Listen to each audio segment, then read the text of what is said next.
A Southwest Washington woman has been working since early March to get a death certificate issued for her father, who died of natural causes while on a cruise of the Hawaiian Islands and Mexico.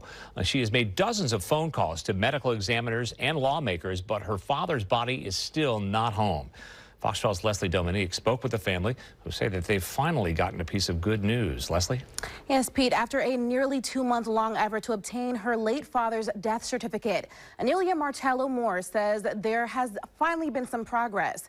We took a closer look at the steps her family took in the pursuit and have insight from a maritime attorney who sheds light on complex cases like this one. We just want him home. We want him home. If he's in San Francisco, he's not home. On February 20th, Kelso resident Candy Martello and her husband of 52 years, Air Force veteran Corneo Clement Martello, set sail on a 16-night Ruby Princess cruise of the Hawaiian Islands from San Francisco. We had a lot of fun getting our pictures taken on the ship. He enjoyed it. But as the ship made its way to a stop in Ensenada, Mexico, the unthinkable happened.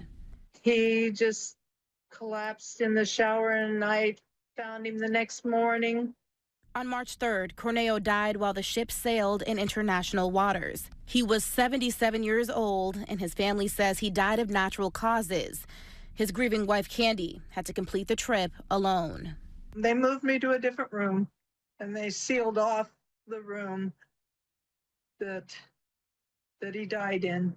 After speaking with ship doctors and finding a funeral home, Corneo's daughter Anelia says she began the grueling process of obtaining her father's death certificate. San Francisco said, well, he's not our problem. He's Mexico's problem. He should have got off the ship there.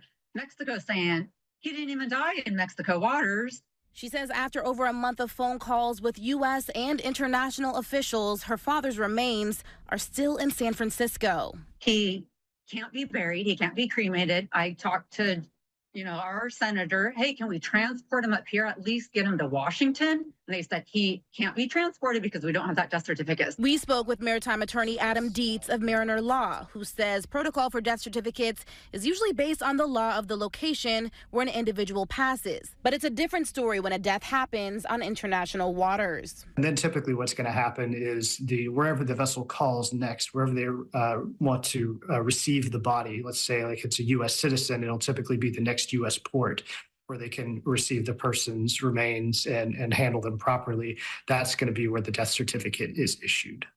Between doing an autopsy report and getting the remains back to shore, Dietz says the process can be a lengthy and emotional one for families who are grieving. This type of thing has happened before. Why is there not an established step-by-step that families can go through to avoid what we're going through? The family says just yesterday the San Francisco medical examiner finally agreed to issue a death certificate for Corneo. Fox 12 has reached out to the San Francisco medical examiner for comment. Reporting in studio, Leslie Dominique, Fox 12 Oregon.